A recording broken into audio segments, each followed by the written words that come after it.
Muito bem, iniciamos a aula 4 hoje e vamos iniciar de uma forma diferenciada hoje. Nos primeiros 20 a 30 minutos eu te peço o seguinte favor. Dá uma olhada em volta se tem algo que possa te distrair, se você já fez o que tinha que ser feito para não se afastar de mim entre 20 e 30 minutos iniciais, que eu quero te contar sobre um movimento que eu faço parte e quero te pedir a tua ajuda, ok? Então, por favor, se tiver celular ligado, se tiver alguém próximo, se você tiver que ir para um outro local, se afastar, onde ninguém vai te incomodar nesse período, eu agradeço muito porque eu preciso que você preste atenção somente em mim nos próximos 20 a 30 minutos, tá ok? Você já ouviu falar de um movimento chamado Libélulas do Afeganistão? Libélulas do Afeganistão. Não? Então deixa eu te contar como se iniciou esse movimento para que você entenda no seu geral o complexo e ao mesmo tempo a simplicidade que esse movimento tem. Há mais ou menos 15 anos atrás, um cientista francês foi passar férias no Afeganistão. E aí, claro, quando eu ouvi isso, eu com todos os preconceitos que eu tenho, e provavelmente se você tem algum preconceito e todos nós temos, deve estar pensando assim, quem é que em sã consciência vai passar férias no Afeganistão?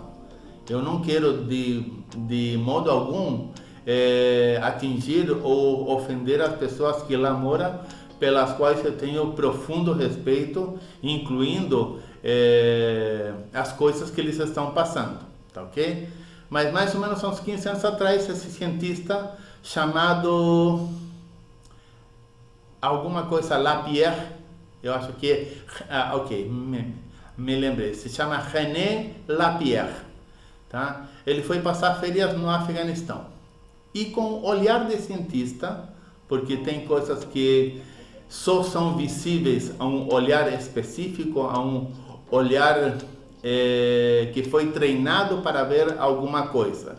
A mesma coisa que a gente está fazendo agora, está treinando para falar. O olhar de cientista lhe permitiu ver algo que os olhos comuns não veem. Os olhos comuns veem aquilo que nos é transmitido. Por exemplo, é uma região extremamente seca, onde as populações se juntam quase sempre perto da água, como foi sempre em toda a nossa civilização. As populações se juntam perto da água e ali constroem aldeias, constroem povoados que vão se formando, depois vão cidades e assim vão crescendo, tá? Lá não é diferente, difere na condição, um clima extremamente seco, uma pobreza grande, muita pobreza, muita fome, condições de vida que não é para qualquer um, tá?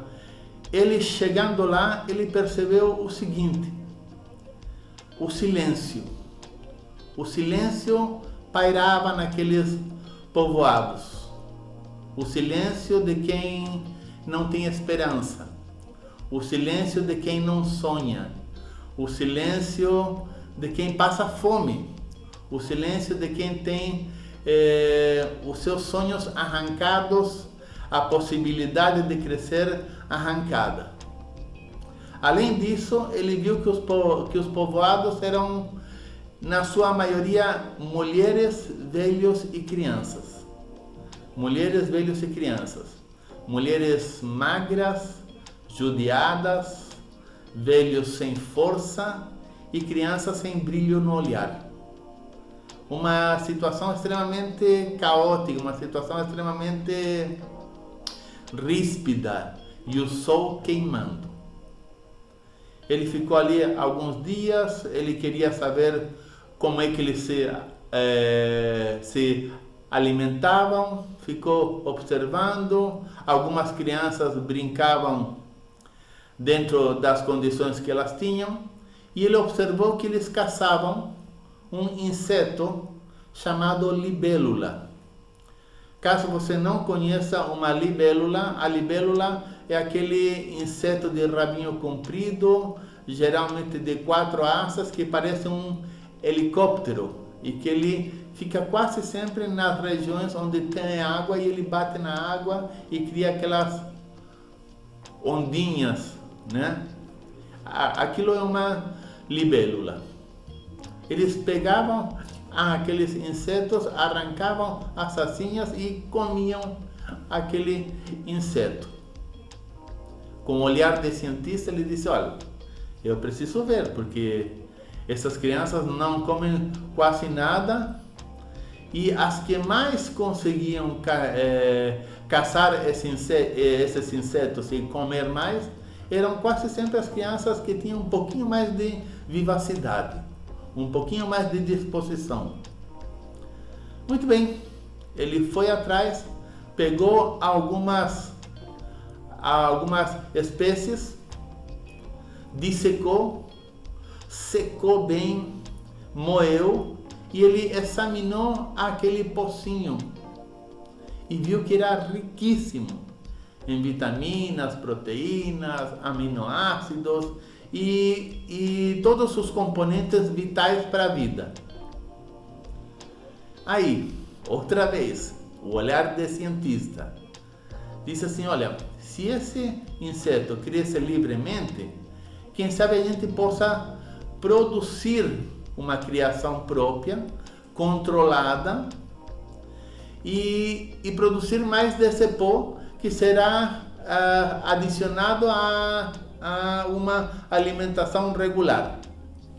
O que ele tinha visto até então era mais de seios secos, tentando amamentar crianças magras, crianças quase sem vida.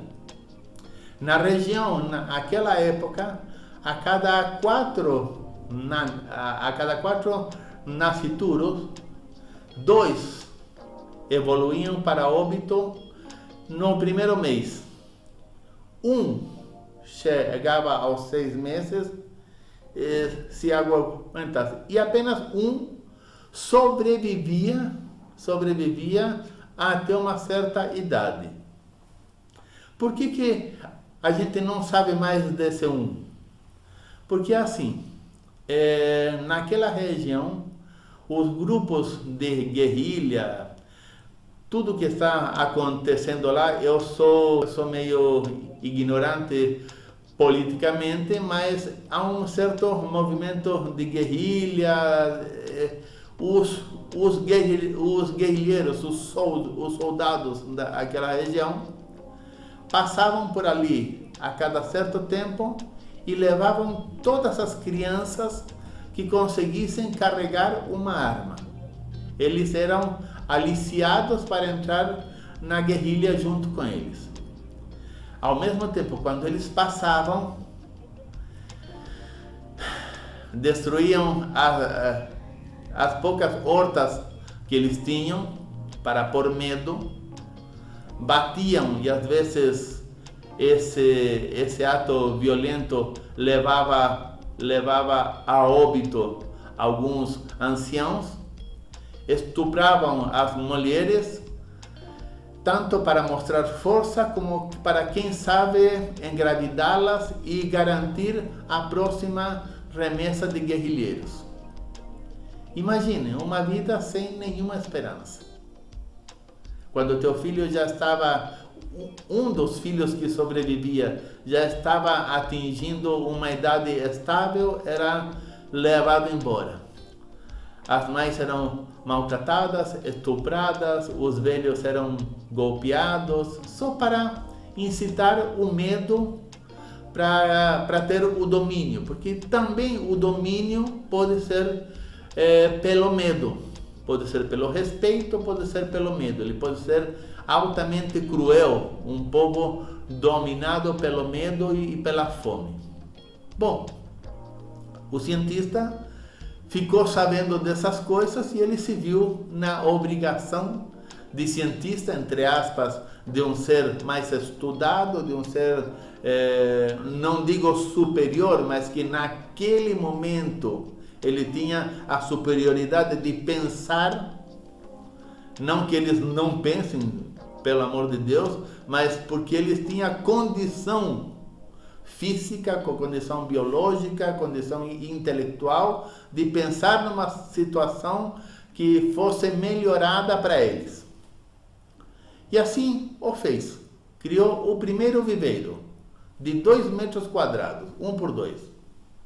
Acho que tinha 1,40 de altura. Estudou as libélulas. O fato de ser cientista, ele não é obrigado a saber de tudo. Estudou as libélulas e a cadeia de reprodução, o que elas comiam e tudo mais. E ele conseguiu criar.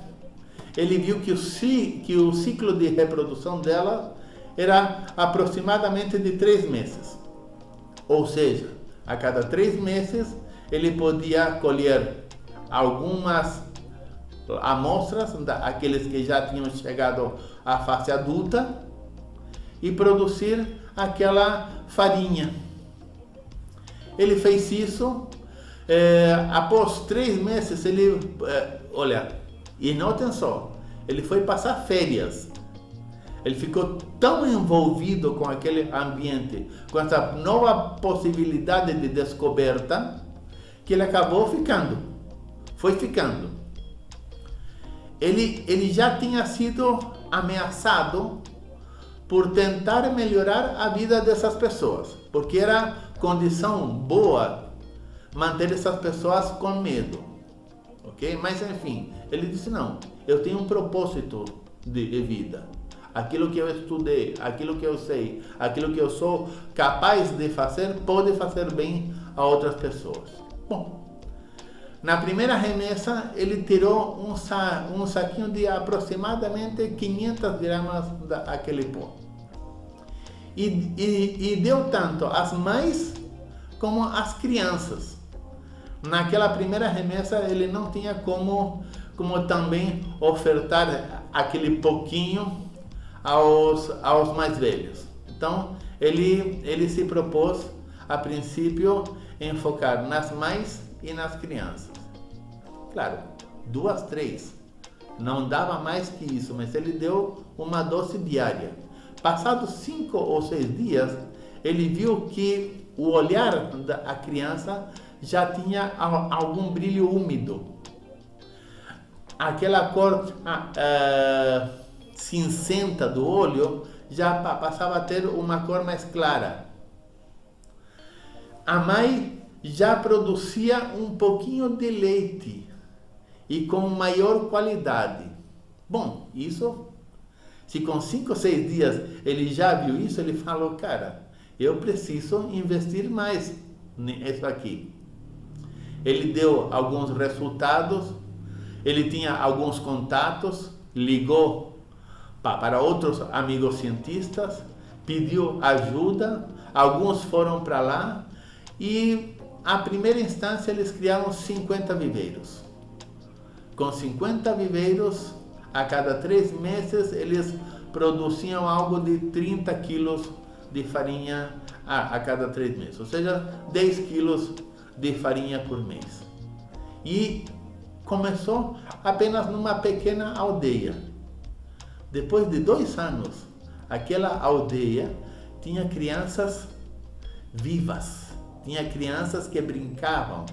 O barulho, que no começo era zero, já se ouvia crianças brincando, pessoas falando, ou seja, a mudança de vida estava sendo transformadora. Os próprios mais velhos e as mães e algumas crianças começaram a ajudar nessa criação, na captura, na criação, na limpeza. Por quê? Porque eles viram que era algo bom para eles, né? Paralelamente, eles criaram um projeto de uma hortinha, etc. E tal, toda. Tinha vida naquele lugar. As outras aldeias próximas que souberam disso começaram a se chegar. Então o que ele fez? Ele criou pessoas, passou para eles o que ele sabia, e essas pessoas chegaram nas suas aldeias e começaram a fazer a mesma coisa. Certo? Ele criou reprodutores daquilo que ele estava fazendo. Perfeito, ele treinou pessoas para isso. Olha, e estava indo tudo bem. Até que um dia, por ali passaram os guerrilheiros, destruíram boa parte dos viveiros, boa parte da horta, levaram algumas crianças, e ele não se conformava com isso. Então o que eles fizeram? Pediram ajuda. Aqueles que já tinham tido a experiência de que era possível e que aquilo melhorava a vida, criaram um grupo de guarda para poder cuidar daquele espaço. Já não se sentiam mais à mercê totalmente dos outros. Eles já tinham força para dizer, não, isto aqui é meu, eu cuido, me deixa que eu quero ter uma vida melhor. E assim foi indo. Passado 4 anos, já tinha em total, naquela região, algo de 1.600 e não sei quantos viveiros. Os guerrilheiros já não tinham coragem de passar arrastando, porque até eles viram que aquilo era bom. Quando alguém faz algo que é bom, todo mundo vê. Todo mundo quer participar daquilo que é bom. Para manter agora essa estrutura, ele já tinha alguns contatos, já tinha feito algumas reportagens, já tinha saído em algumas revistas, então ele decidiu criar um site, dar aquilo uma cara mais profissional, dar aquilo uma cara de ONG. E no site que eles criaram, arranjaram patrocinadores. Perfeito. Na aba esquerda da tela, aparecem os patrocinadores daquele projeto. Bom, você digita libelulasdoafeganistão.af, aparece o site e na aba esquerda tem os patrocinadores. Não faça isso agora, fica comigo. Eu te pedi, não se distraia, apenas ouça a história até o fim. Eu não vou te pedir dinheiro, os patrocinadores se encarregam disso. O que eu vou te pedir? Depois da aula de hoje, você clique, vá lá, digite libelulasdoafeganistão.af e você clique nos patrocinadores. Em cada patrocinador que você clica, aquele patrocinador doa para eles o equivalente a R$5. Um viveiro precisa o equivalente a R$50 para se manter ativo por mês. Ou seja, você precisa clicar em 10 patrocinadores para alcançar a quantidade de R$50 para manter aquele viveiro ativo durante um mês. Ok? E olha só, o movimento é tão honesto e tão justo que quando você entra no teu nome, você não pode clicar em mais que 10 patrocinadores. Por quê? Porque eles não querem alguém que entre uma vez só, clique em 100, em 200 e não entre mais. Não. Eles querem criar relacionamento. Eles querem que você, uma vez por mês, entre com o teu login e clique em 10 patrocinadores. É isso que eles querem. Que você crie consciência junto com eles, que tem alguém do outro lado do mundo, que você provavelmente nunca vai ver, mas que está esperando 3 minutos por mês teu, para clicar em 10 patrocinadores para manter um viveiro ativo um mês e a cada 3 meses tirar dali o pó da vida que aquele cientista decidiu doar a sua vida em prol da vida do outro. E eles não te pedem mais que 3 minutos a cada mês para você clicar em 10 patrocinadores. Aqui em casa, a gente achou que era algo que depois iria pedir dinheiro, iria pedir algum outro esforço. Não, só isso. Todos aqui em casa entramos, fizemos a nossa ficha, eles não mandam e-mail, eles não te enchem a caixa, eles não pedem nada, só isso. Não se preocupe. Eles não mandam foto, nada disso, apenas te pedem: nos ajudem a manter um povo do outro lado do mundo com esperança de vida. Aqui em casa todos nós nos cadastramos e temos um dia no mês que é sempre a última sexta-feira de cada mês, 8 horas da noite. Ninguém sai de casa. A gente faz a competição das libélulas do Afeganistão. Eu no meu notebook, os meus filhos nos seus celulares, a minha esposa no seu tablet. 8 horas a gente inicia para ver quem vai ser o primeiro a clicar em 10 patrocinadores. É algo que nos dá vida. Doando vida ao outro, nós ficamos mais vivos. Os meus filhos aprendem respeito para com o outro. Os meus filhos aprendem a se doar. Os meus filhos aprendem que a vida não é só a deles, que o mundo é a casa deles. E assim, toda última sexta-feira de cada mês é o dia das libélulas do Afeganistão. 8 horas, em ponto, a gente se reúne. Cada um em seu local, em seu quarto, na sala, onde estiver, às vezes no banheiro, e a gente grita: no 3, 2, 1, e a gente corre.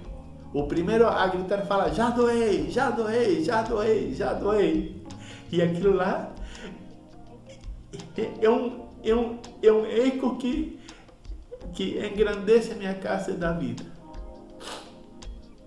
Quem sabe, depois dessa nossa aula, você chame o teu filho, o teu neto, coloque ele no colo e diga: filho, vamos juntos doar um pouco de vida a quem precisa muito.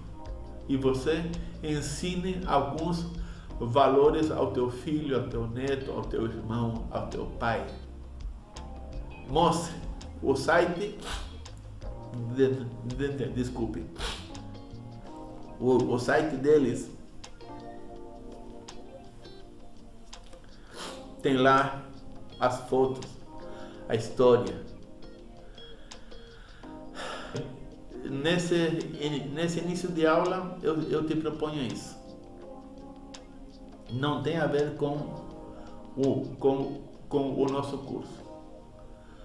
Tem a ver com vida. Quando eu olho para a vida do outro, a minha vida se enriquece.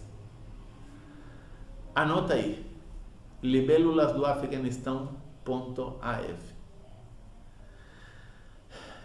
E ajudemos essa causa.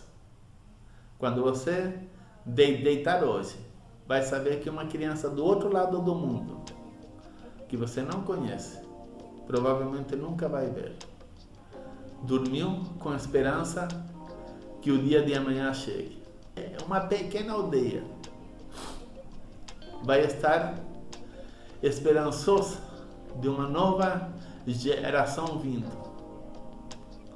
e os teus filhos, teus netos, teu pai, o que você amar para isso, vão dormir em paz, sabendo que foram capazes, com a sua vida, de gerar ainda mais vida.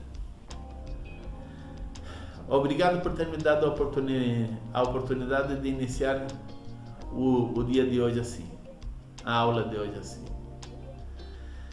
Já eu vou beber água, vou me recompor e já iniciamos o curso de hoje. Obrigado. Libélulasdoafeganistão.af.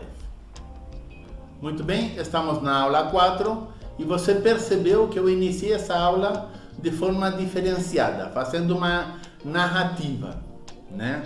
Uma narrativa ou contando uma história. Essa história que eu contei é o que eu chamo de storytelling. Eu poderia ter acrescentado a essa história vários elementos, dependendo daquilo que eu estava falando, ir introduzindo nessa história. Não se preocupe, essa história é toda inventada por mim. O site libelulasdoafeganistão.af não existe. O que eu fiz? Eu te levei para aquele lugar, eu te fiz sentir calor, eu te mostrei as crianças com fome, eu disse que o olhar delas não tinha um brilho, eu te mostrei mais magras, sem leite, velhos que sofriam, uma situação totalmente contrária àquilo que a gente pensa que é uma vida boa. Eu fiz o sol arder na tua pele, te mostrei um inseto, eu dei conta do inseto, disse qual que era, inclusive eu disse que ele fazia ondinhas na água. Entende? Eu fui te induzindo a pensar do jeito que eu queria que você pensasse. Eu fui dando detalhes para te trazer junto na minha história. Isso se chama storytelling. Inclusive, eu fiz nascer 4 crianças, matei 2 primeiro, dei prazo a uma outra, mas só deixei sobreviver uma. E eu mostrei ela no dedo mindinho. E eu falei que essas crianças evoluíam para óbito. Essa história eu te contei para tentar ilustrar o que se chama de storytelling, que em português seria como na narrativa ou como história. Em cima de uma narrativa você vai acrescentando elementos, tá? Para não ser uma história seca de informações soltas. E vejam só, se você ouviu atentamente, se você de fato se entregou àquela história, eu fui mudando a minha voz, eu fui mudando os meus gestos, eu fui articulando. No final, eu me emocionei com a minha própria história, de tão real que eu fiz aquela história. Essa história eu não conto nas minhas palestras. Essa história não faz parte de uma palestra. Por quê? Porque eu não quero divulgar essa história, já que é uma história extremamente pedagógica. Essa história é exclusividade dos meus cursos. E provavelmente, se você seguiu as minhas instruções, você chegou ao final dessa história louco ou louca para tentar digitar logo libelulasdoafeganistão.af e dar a tua contribuição, né? Que eu tenha de fato conseguido te levar por esse caminho. Pode ter tido outra possibilidade, você não ter obedecido às minhas instruções. E na primeira vez que eu disse libelulasdoafeganistão.af, você já ter ido lá e ter tentado encontrar e ter visto que não conseguia encontrar o site, ter se frustrado e ter criado a esperança de, quem sabe, no final eu dar uma outra explicação. E você pode simplesmente ter ficado com raiva porque tudo isso é uma história inventada por mim. Embora a gente saiba que as condições daquele povo é uma condição extremamente precária, né? E eu não estou, de fato algum, brincando com as condições daquele povo. Eu só estou te contando, só estou exemplificando que quando você pega ideias que já existem, acrescentadas àquilo que você quer narrar, fica muito mais fácil você desenvolver a tua história, a tua narrativa. Isso se chama de storytelling, que a gente vem falando até agora e que eu não tinha dado ainda um exemplo, eu tinha dito apenas crio uma história, ok?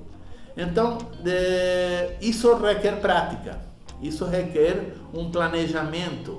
E nem toda história pode ser acoplada àquilo que você quer falar. Por isso você precisa encontrar o teu jeito de falar.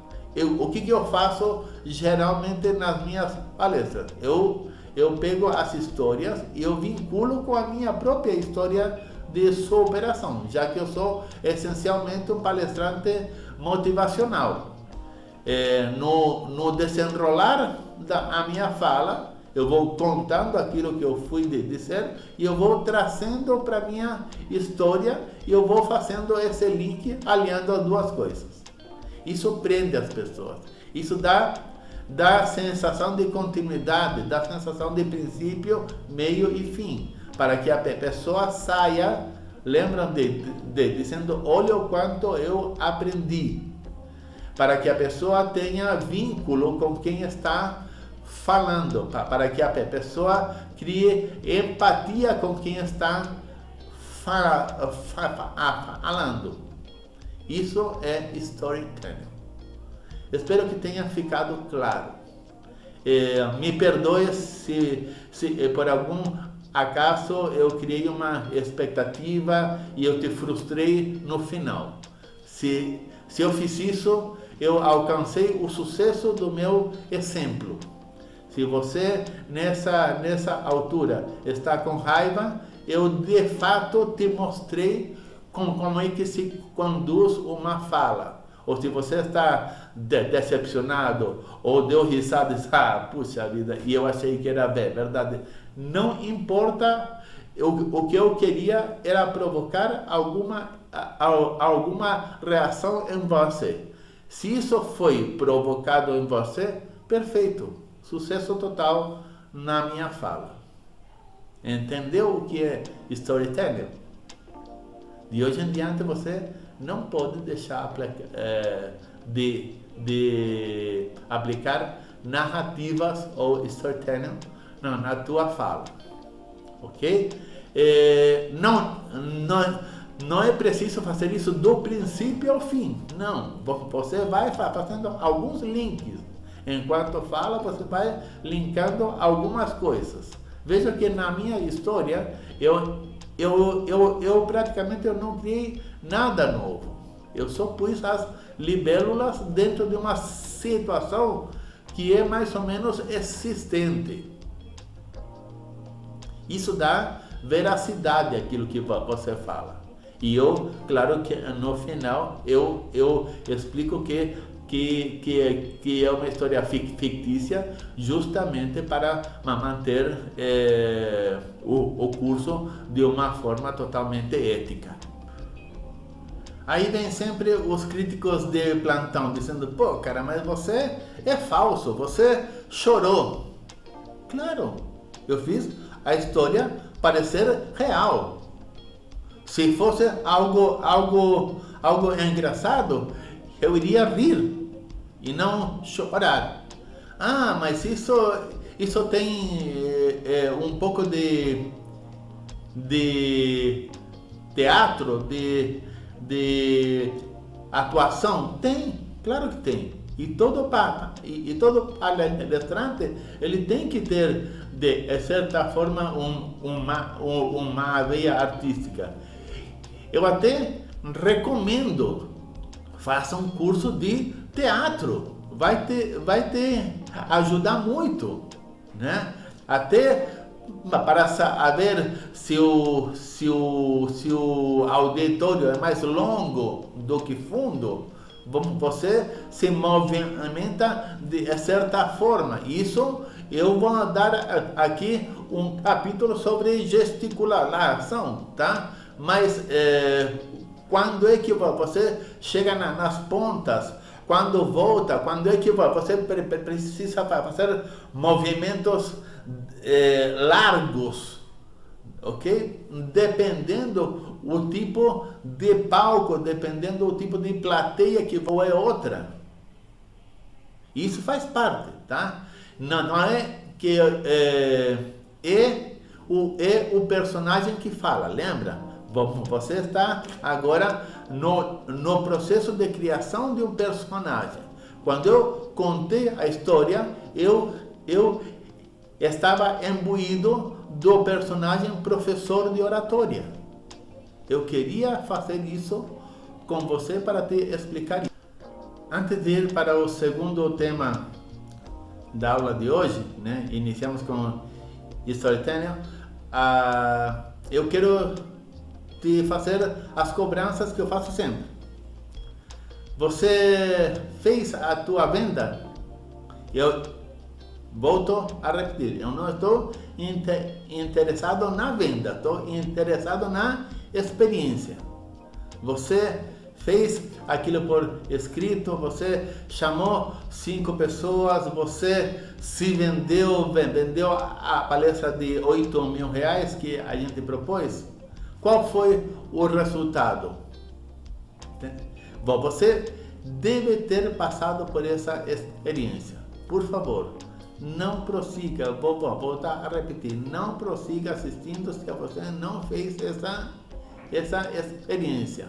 O processo de maturidade desse curso passa justamente, é tão importante para que você continue entendendo as outras coisas, se você ter passado por essas experiências. Por exemplo, a forma que eu iniciei hoje, te contando uma história, fazendo uma narrativa, teria feito muito mais impacto se você tivesse passado por aquela experiência de se expor antes de vir para esta aula. Agora se acaso você não fez, pare outra vez, não continue, faça a experiência e assista a aula desde o início outra vez, ok? Não pule faces, por favor, eu estou contando com esse teu comprometimento. Muito bem, continuando a aula, vamos falar agora um pouquinho sobre o impacto da comunicação, em porcentagens. Foi feita uma pesquisa, eu já disse anteriormente que eu não gosto muito de pesquisas, porque nem sempre elas expõem claramente a forma em que foi elaborada a pesquisa, a metodologia usada para fazer a pesquisa. Inclusive, existem pesquisas altamente tendenciosas, que elas pretendem chegar a um resultado tal, então elas fazem perguntas e seguiam por uma trilha que leva àquele caminho que elas desejam. Inclusive, no início desse curso eu falei sobre aquela pesquisa que aponta que 90% das pessoas morrem de medo de falar em público, que preferem morrer a falar em público. Isso para mim é um absurdo total, tá? Mas enfim, continuemos. Essa pesquisa que eu vou falar agora, ela tem fundamento científico. Por causa disso, eu acredito nela, tá bom? Com relação ao impacto em porcentagem, iniciamos com as palavras. O impacto das palavras na comunicação foi gerado em torno de 7% de impacto que as palavras causam na comunicação. Pode parecer extremamente baixo assim, se levarmos 100% em consideração. Mas as palavras são aquilo que sustentam a comunicação. Vejamos só, uma pessoa que ela tem um vocabulário de mais ou menos 500 palavras, não tem mais que isso. Ela tem que se virar para se comunicar com aquelas 500 palavras. Quando ela precisa elaborar uma frase melhor, porque ela quer explicar algo melhor, ou porque ela quer atingir um objetivo X, ela não consegue se comunicar melhor por falta de palavras, tá? Mas, dependendo da forma em que ela usar as palavras, ela pode ampliar um pouquinho o entendimento disso. Por isso, aqui vamos ao seguinte: você precisa ter um vocabulário amplo para usar a palavra certa no lugar certo, para não ficar como é que é mesmo o que eu quero dizer. Olha, eu vou explicar algo, mas não é bem assim, ok? Quanto mais palavras a gente tem no nosso vocabulário, maior a possibilidade de elaborarmos umas frases melhores e atingir o que a gente quer, tá? Mesmo assim, o impacto das palavras é de 7%, mas esse 7% acaba sustentando o restante da comunicação. Quando se fala em entonação, a pesquisa chegou à seguinte conclusão: mais ou menos 38% do impacto da comunicação está relacionado à entonação, ou seja, a forma em que você fala, a expressão que você dá às palavras, o incentivo, a entonação em si. De repente, você quer dizer a alguém que eu te amo, você fala eu te amo. É diferente de ser dando uma entonação apropriada. Eu te amo. Entende? Ou seja, isso tudo vai aumentando o impacto. O que chama muito, mas muito a atenção, que as pessoas geralmente não se fixam nesse detalhe, é que os outros 55% da comunicação está atrelado a coisas não verbais. Aquilo que você não fala.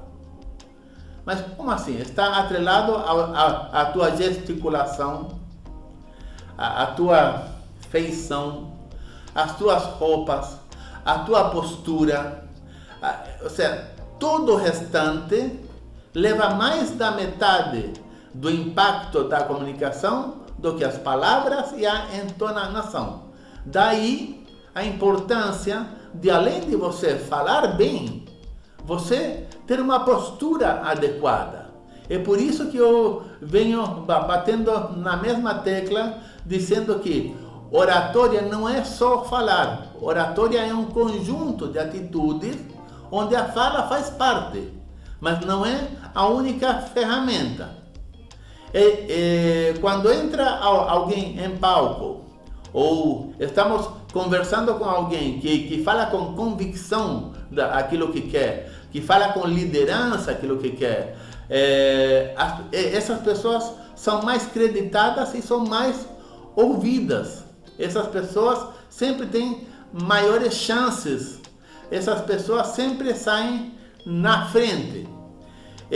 Principalmente no Brasil. No Brasil, nós temos mentes extremamente criativas, que por não saberem se comunicar bem, acabam sendo deixadas para trás ou acabam tendo suas ideias copiadas ou imitadas por aqueles que conseguem expressar melhor as suas ideias.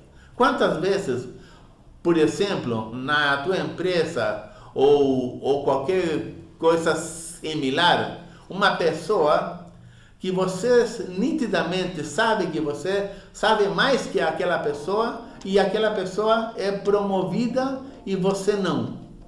Isso está medularmente ligado à forma que ela se comunica, não só com palavras, mas todo um conjunto que a faz mais interessante, que a faz mais capacitada para aquele cargo. Então, para fechar, vamos repetir as porcentagens. Porcentagem do impacto que a comunicação tem, tá? Em porcentagem. 7% é impactado pelas palavras. 38% é impactado pela entonação, o jeito que são ditas as palavras. E 55% é impactado vamos dizer assim, pela postura de quem diz as palavras. E a postura entra uma série de fatores, né? Ok? Então não vou voltar aqui a repetir, mas é 7% as palavras, 38% a entonação e 55% o não verbal. Tudo que fala de você, sem você abrir a boca. Outra pergunta frequente que aqui merece chamar a atenção, já que estamos nessa linha hoje, é: eu devo falar de forma formal ou devo falar de forma informal? Ou seja, devo falar de forma requintada ou devo falar como falo no dia a dia? Devo falar de a forma a me adequar àquele ambiente, ou eu posso sempre falar de forma extremamente fina, né? Ou quem sabe de ser fina ou vulgar, se tratando assim do dia a dia, né? De forma ordinária ou de forma extraordinária. Olha, a resposta para essa pergunta é: depende. Com quem você está falando? Onde você está falando? Qual é o resultado que você espera? Por exemplo, eu vou voltar aqui a citar os médicos, né? Os médicos é uma classe social que se acostumou a estudar muito.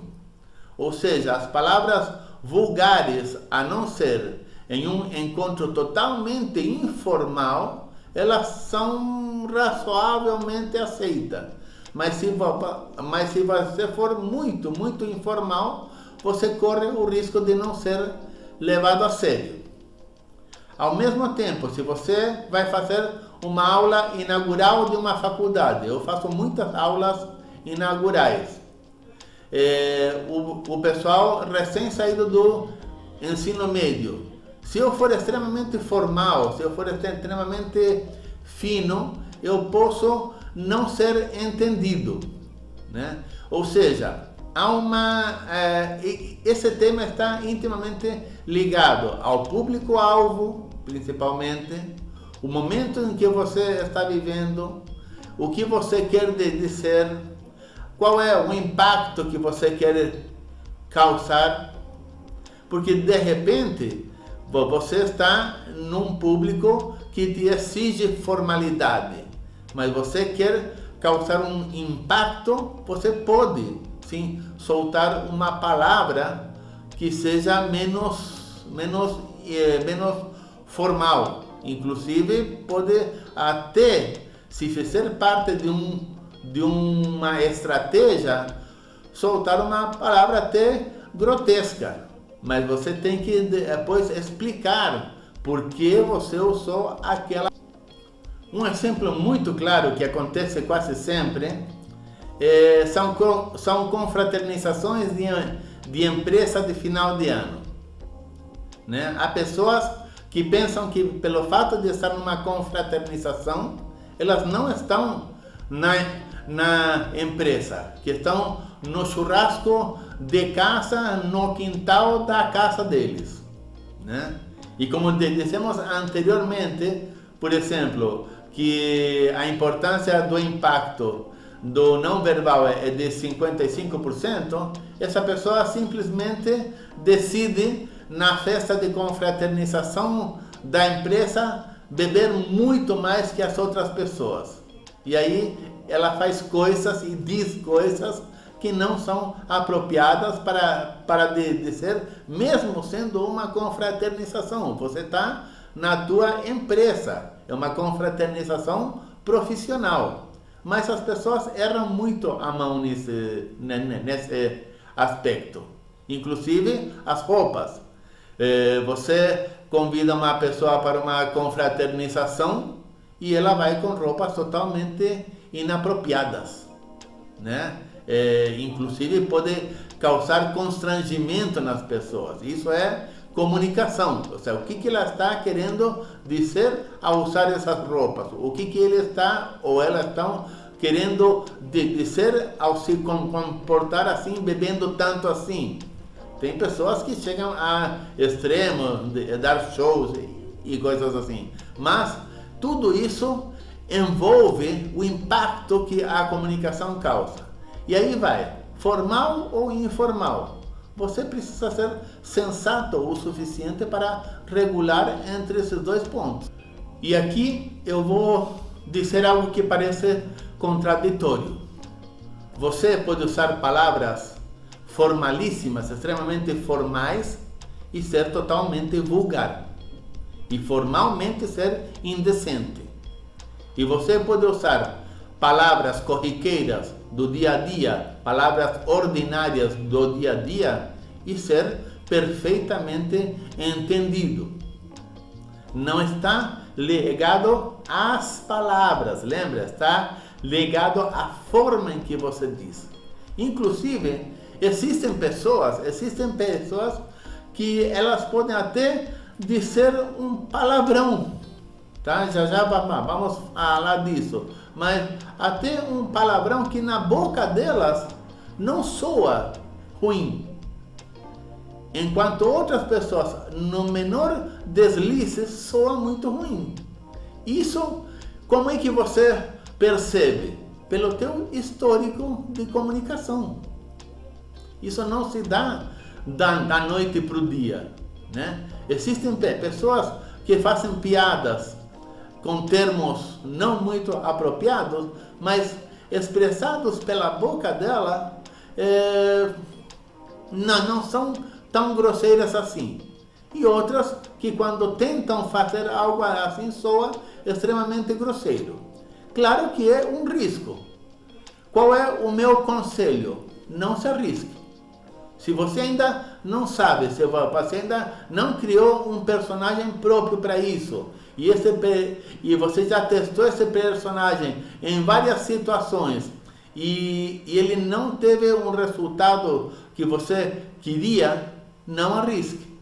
Se mantenha num patamar médio, tá? Claro, eu não estou te dizendo fique para sempre sem arriscar. Enquanto você não descobre o ponto certo, enquanto você não acha o equilíbrio certo, tá? Nesse patamar você não se arrisca, você sobe mais um pouquinho, vê se está bom, se não desce, se não sobe e sobe para cá. E assim, bom, você vai escalando aos poucos, ok? Não estou te dizendo fique conformado, não, mas você precisa ir fazendo testes. Você testa primeiro com pessoas mais próximas? Nunca, jamais você vai fazer um teste com um público muito amplo. Por quê? Porque você vai se queimar de forma extraordinária se não der certo, né? E outra coisa, às vezes por falta de palavras adequadas, as pessoas acabam preenchendo os espaços com então, Eu uso muito a palavra entende.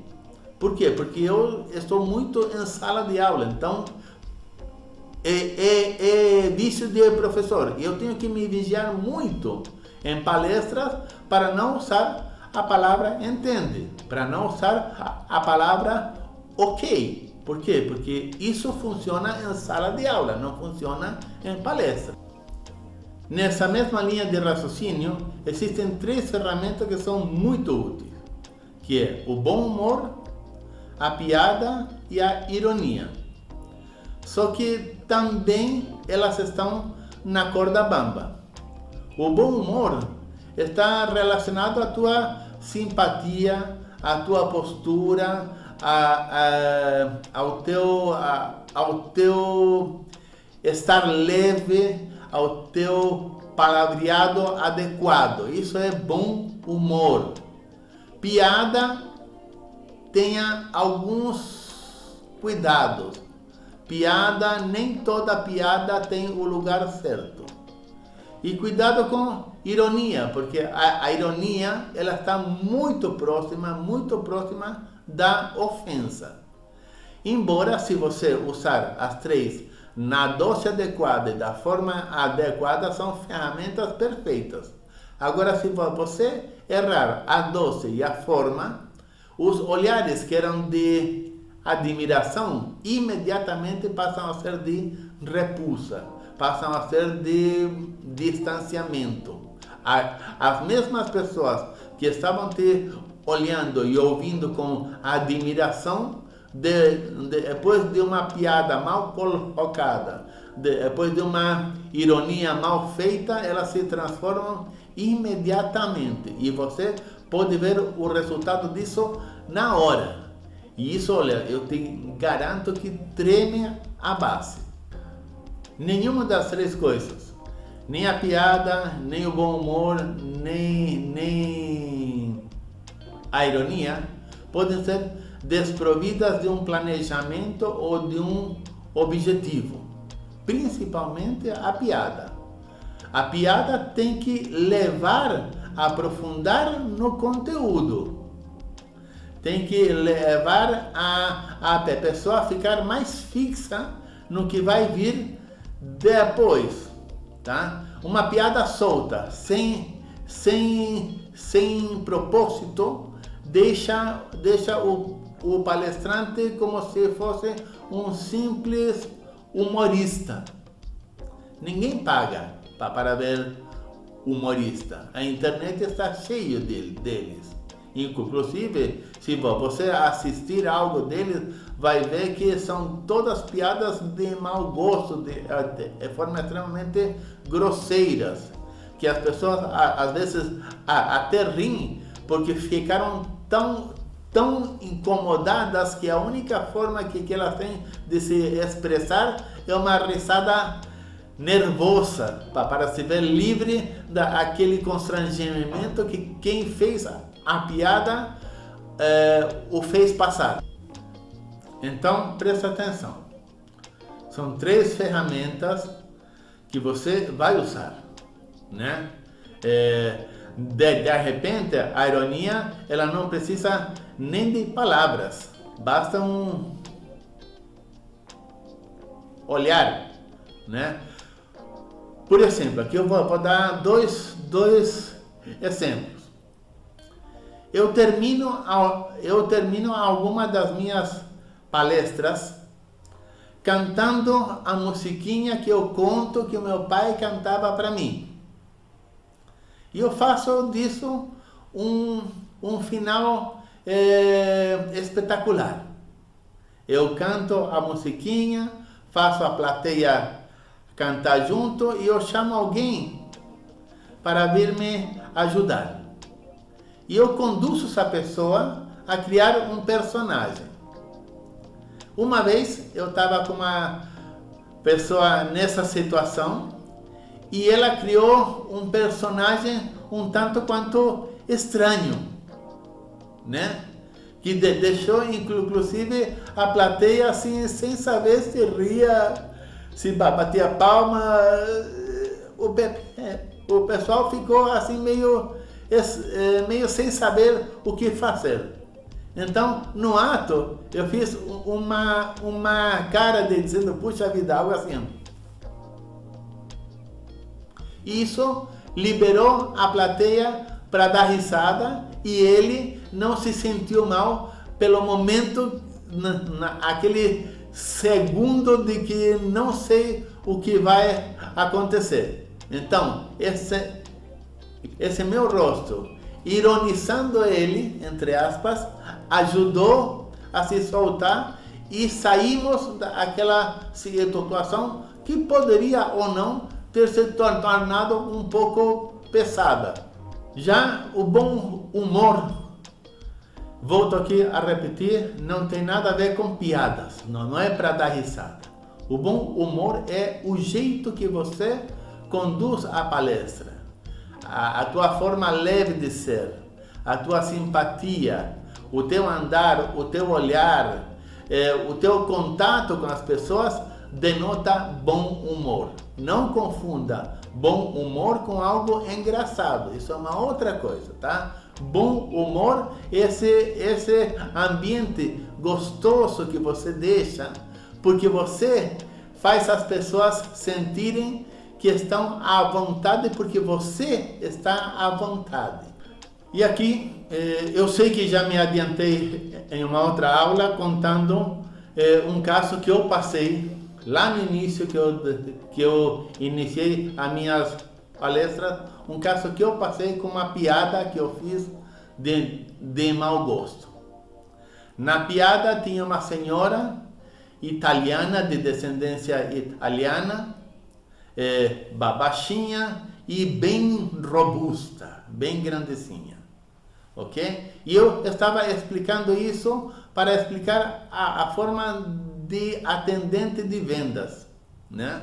E a atendente de vendas veio, a cumprimentou, viu que ela era descendente de italiana, então ela se esforçou e falou em italiano. A senhora se identificou e ficou muito feliz que após muitos anos ela poderia instaurar uma conversa com alguém em italiano. Olha só que maravilha, né? Metade da venda já estava feita. Perfeito. Essa moça foi extremamente gentil e desceu a loja inteira para ela ver. Ela foi experimentando roupas, experimentando, até o momento em que ela disse: olha, Patrícia, que já a chamava de Pati. Inclusive, ela já tinha pensado: se a minha neta fosse igualzinha a esta moça. Ou seja, já tinham criado vínculo. Eu entrei aqui me lembrando do vestido que eu vi na vitrine. E era um vestido tubinho de listas transversais. Todo mundo sabe que listas transversais e tubinho deixam as pessoas mais baixas e mais cheinhas. Mas a Patrícia, muito gentil, foi até a vitrine, desvestiu o manequim. O número era 2 números abaixo do da senhora, mas disse: olha, experimenta, não faz mal, põe ele para ver se está tudo certo e eu te digo se está bom ou mal.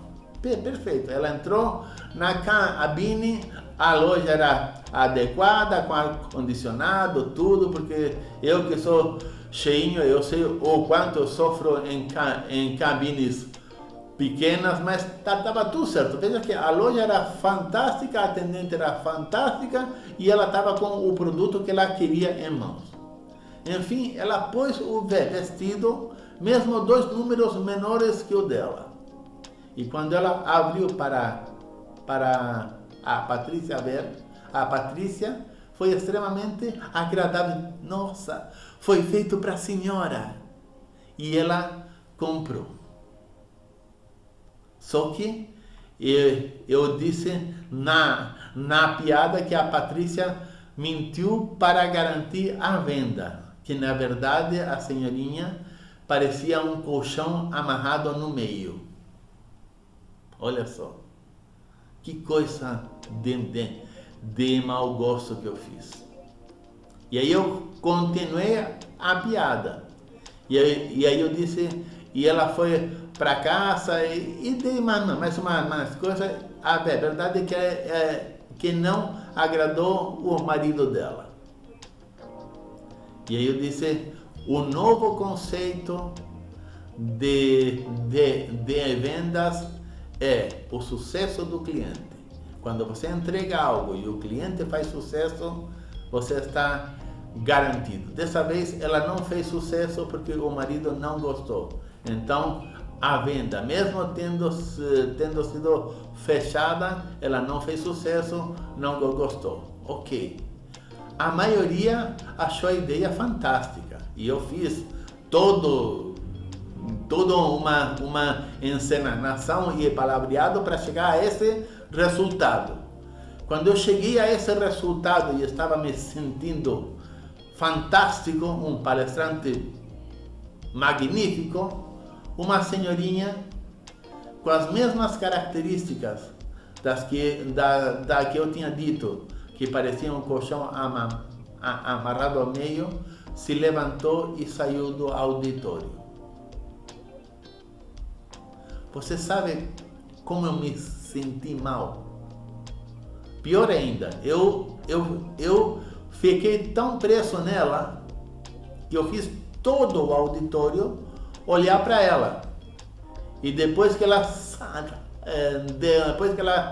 saiu, o auditório automaticamente olhou para mim de volta, para ver como é que eu ia continuar a palestra. Eu vou te ser franco, eu não sei como eu terminei. Não sei como eu terminei. Por isso que eu falo, cuidado. Cuidado com não pôr piada em hora errada, ironia em hora errada. Ok? Você tem que ter o controle do teu ego, mesmo andando muito bem, perfeito. Saiba que o erro pode chegar numa palavra, o erro pode chegar numa piada, o erro pode chegar numa ironia. Assim simples. E como em toda aula, chegamos ao ponto de deixar lição para você. E a lição hoje é: crie um storytelling. Ok? Você vai criar uma narrativa em cima de um tema que você quiser fazer. Vamos supor que você quer fazer um tema sobre borracheiro. Ok? Você vai criar uma narrativa de alguém que ficou na estrada e precisou de um borracheiro, e aí você vê se ele tinha macaco ou não tinha, se tinha seguro ou não tinha, quem foi buscar, né? Mas ele tem que ressaltar a importância do borracheiro e dos seus cuidados, por exemplo. Ok? Mas você não vai dizer que o borracheiro é um profissional extremamente útil porque cuida dos pneus dos carros. Não, você vai criar uma história onde você vai deixar clara a importância do borracheiro. Ou qualquer outra coisa assim. Eu, por exemplo, adoro cachorro, né? Eu posso falar sobre a importância da educação dos cachorros. Eu passo uma história toda para chegar a um cachorro que eu quero. E essa história toda me deu sustento àquilo que eu vim te dizer. Isso se chama storytelling. Tá ok? É isso que você vai fazer. Nunca mais que 10 minutos. Se você quiser usar mais, fica por tua conta, tá? Mas 10 minutos é o tempo suficiente que as pessoas escutam, tá? É o tempo suficiente que as pessoas prestam atenção. E dessa vez você não vai chamar pessoas para te ouvirem. Eu vou deixar o desafio ainda mais desafiador. Você vai procurar um momento onde tenham pessoas reunidas livremente. Pessoas que estão ali, se estão reunidas com você, provavelmente são pessoas que fazem parte do teu convívio, seja ele pessoal, profissional, o que for, tá? E numa hora X, você diz: gente, eu preciso contar uma coisa e eu preciso que vocês prestem atenção. Me façam esse favor. Sem explicar nada. Já que tem uma história por trás, você vai contar essa história. Olha só, desafiador total. E você não vai pedir feedback, nada. Você mesmo vai fazer o feedback com você. Em que momento eles desviaram a atenção? Em que momento eles ficaram mais presos a você? Em que momento eles quiseram que você continuasse a história? Em que momento você sentiu que chega, já não vai dar mais é nada? E se você consegue detectar por que isso aconteceu, tá? Ou seja, a lição de hoje é quase que um laboratório, tá? Você vai se testar, sem ter preparado as pessoas para isso, tá ok? Numa reunião, que você até pode forçar, a reunião, tá? Você vai fazer um churrasco em tua casa, você convida as pessoas e numa hora X você conta lá a tua história, a tua narrativa em português, storytelling em inglês, tá ok? E você conta lá a tua história, a tua narrativa e vai você mesmo captando as percepções. Perfeito? Lembre-se, não passe para a próxima aula sem ter feito isso. Você vai medir a importância das palavras, entonação, o não verbal, né? Piadinhas, bom humor, ironias, tudo isso faz parte, ok? Então, veja que não é só uma liçãozinha, é um desafio dos grandes para você e faz parte do curso. Por favor, não deixe de fazer. Não sabote seu próprio sucesso. Muitas coisas que você não fez até hoje, vai ter que fazer agora. Muitas coisas que você não teve coragem de fazer até hoje, estou te desafiando a fazer agora. Não mascare essas coisas. Inclusive, se você perceber que está indo errado, não pare, vá até o fim. Porque de repente houve uma onda de baixa, mas você consegue recuperar o pique outra vez. Tá bom? E eu desejo para você sucesso enorme nisso aqui. Esse teste é primordial para você continuar. Se na primeira vez você não ficou satisfeito, tudo bem, não precisa ser perfeito. Vou repetir aqui, o feito é melhor do que o perfeito. Vou repetir outra vez, o feito é melhor do que o perfeito. O que não pode é não feito. Não feito, você já tem, já está ali esperando. O feito é melhor do que o perfeito. Ficamos por aqui, espero que você tenha feito as suas anotações, que faça a lição e nos vemos na próxima aula. Até mais!